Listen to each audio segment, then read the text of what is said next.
സദസ്സിന് നമസ്കാരം. ആരോഗ്യവും ആനന്ദവും നിറഞ്ഞ ഒരു നല്ല ദിവസത്തിലേക്ക് എല്ലാവർക്കും ഹൃദയം നിറഞ്ഞ സ്വാഗതം. ഇന്ന് നമ്മൾ ഒത്തുചേർന്നിരിക്കുന്നത് ഒരു അതിമഹത്തരമായ ദിനം ആഘോഷിക്കാനാണ്. അതെ, വായനാ ദിനം. വായന, അതെ, കേൾക്കാൻ ചെറിയൊരു ശബ്ദം മാത്രമാകാം, പക്ഷേ അതിൻ്റെ താളത്തിൽ ഓരോ മനുഷ്യ ജീവിതവും പുതുക്കപ്പെടുന്നു. ഒരു പുസ്തകത്തിൻ്റെ പേജുകൾ തുറക്കുമ്പോൾ നമ്മൾ ഒരു പുതിയ ലോകം തുറക്കുകയാണ്. അവിടെ സ്വപ്നങ്ങൾക്ക് ചിറകുകളുണ്ട്, അറിവിന് അതിരുകളില്ല. വായനാ ദിനം ഓരോ വർഷവും ജൂൺ 19 ആചരിക്കുന്നത്. ഇത് കേരളത്തിൻ്റെ വായനയുടെ പിതാവെന്നറിയപ്പെടുന്ന PN പണിക്കർ സാറിൻ്റെ സ്മരണയ്ക്കായി നാം ആചരിക്കുന്നു. അദ്ദേഹം കേരളത്തിൽ ലൈബ്രറി പ്രസ്ഥാനത്തിൻ്റെ മുഖ്യ പ്രചാരകനായിരുന്നു.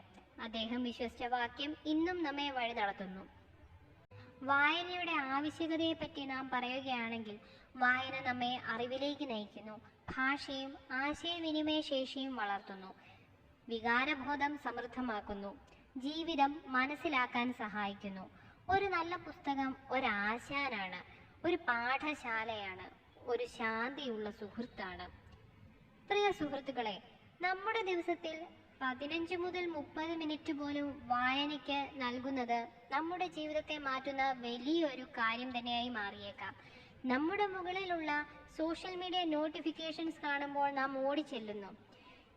ഇത്തരത്തിൽ ഒരു ചെറിയ പുസ്തകം നമ്മളെ മാടി വിളിക്കുമ്പോൾ നമ്മുടെ ജീവിതം തന്നെ മാറി മറിയാൻ അവിടെ അനേകം സാധ്യതകൾ നമ്മൾക്ക് മുമ്പിൽ തുറന്നു വരുന്നു. നമ്മിൽ പലർക്കും സ്മാർട്ട് ഫോൺ ഉണ്ട്, പക്ഷേ നമ്മുടെ മനസ്സ് സ്മാർട്ടാകാൻ വായനയുടെ സഹായം അനിവാര്യമാണ്.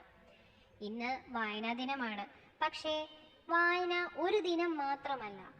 ഇത് ഓരോ ദിവസത്തെയും ഒരു വിശേഷമായി അല്ലെങ്കിൽ നമ്മളുടെ ശീലമായി മാറ്റാനുള്ള മായാജാലം കൂടിയാണ്. പുസ്തകങ്ങളോട് സൗഹൃദമുണ്ടാക്കൂ, അവയെ സ്നേഹിക്കൂ.